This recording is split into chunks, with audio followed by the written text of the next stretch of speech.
সব সময় তোমার নিয়তকে যাচাই করে চলবে। এখনই যাচাই করুন, কারণ যদি একনিষ্ঠতা না থাকে তাহলে তোমার কোনো কাজেরই মূল্য থাকবে না। আর তোমার একনিষ্ঠতা থাকতে হবে শুধু এবং শুধুমাত্র আল্লাহর জন্য।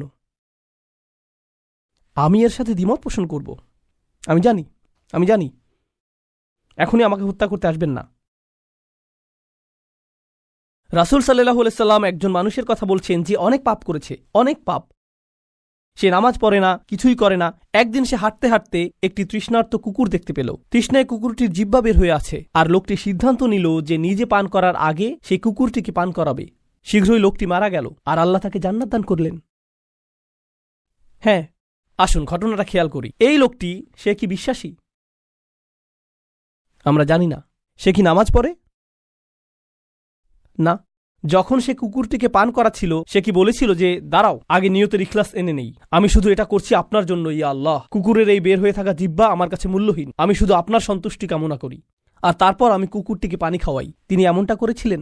তিনি শুধুই কুকুরটির জন্য খারাপ বোধ করেছিলেন এবং কুকুরটিকে পানি পান করিয়েছিলেন, তাই না? তো কুকুরটির জন্য তার উদ্বেগের ব্যাপারে তিনি একনিষ্ঠ ছিলেন, তার ইখলাস ছিল, তাই না?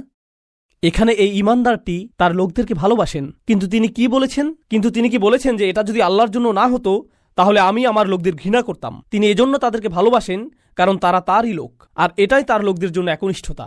ইবাদতের ক্ষেত্রে আল্লাহর প্রতি আপনার একনিষ্ঠতা থাকতে হবে, আপনার পিতামাতার প্রতি আপনার একনিষ্ঠতা থাকতে হবে, শুধু আল্লাহর জন্য না, বরং এজন্য যে তারা আপনার পিতামাতা। আপনার একনিষ্ঠতা থাকতে হবে অন্য মুসলিমদের জন্য, কারণ তারা আপনার মুসলিম ভাই। আপনার একনিষ্ঠতা থাকতে হবে আপনার প্রতিবেশীর জন্য। আপনার একনিষ্ঠতা থাকতে হবে আপনার কাজের প্রতি, আপনার লেখাপড়ার প্রতি। আপনার একনিষ্ঠতা থাকতে হবে আপনার ব্যবসায়ের অংশীদারের প্রতি। এই সব কিছুই একনিষ্ঠতা।